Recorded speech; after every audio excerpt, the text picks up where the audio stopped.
முதலமைச்சர் செல்வி ஜெயலலிதா ஆணைப்படி முதன்மை கூட்டுறவு வீட்டு வசதி சங்கங்களுக்கு 3 கோடி ரூபாய் இலகு ரக கடன் வழங்க உத்தரவிடப்பட்டுள்ளது.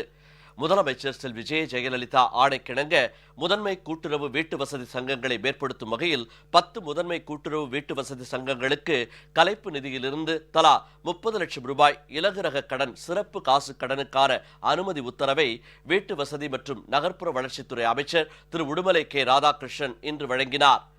உறுப்பினர்கள் தங்களது கடன் தவணைகளை ஆன்லைன் மூலம் செலுத்துவதற்கும் கூட்டுறவு சங்க பணியாளர்களுக்கு மருத்துவ காப்பீடு வசதி ஏற்படுத்தி தருவதற்கும் விரைந்து நடவடிக்கை மேற்கொள்ளுமாறு அதிகாரிகளுக்கு அமைச்சர் உத்தரவிட்டார்.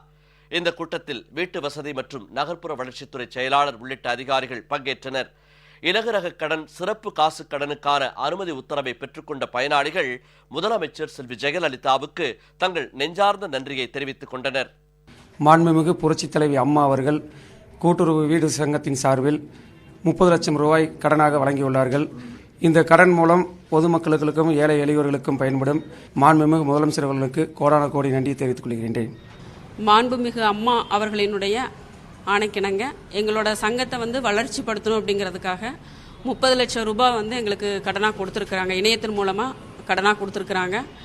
இதன் மூலமாக சங்கத்தை நல்ல வளர்ச்சி பாதையில் கொண்டு போவோம் அப்படிங்கிற உறுதியை தெரிவிச்சுக்கிறோம். மாண்புமிகு அம்மா அவர்களுக்கும் மனதார நன்றியை தெரிவித்துக் கொள்கிறோம். முதலமைச்சர் செல்வி ஜெயலலிதா ஆணைக்கிணங்க நில அளவை மற்றும் நிலவரி திட்ட நலத்திட்டம் மற்றும் செயல்பாடுகள் குறித்த ஆய்வுக் கூட்டம் வருவாய்த்துறை அமைச்சர் திரு RB உதயகுமார் தலைமையில் நடைபெற்றது.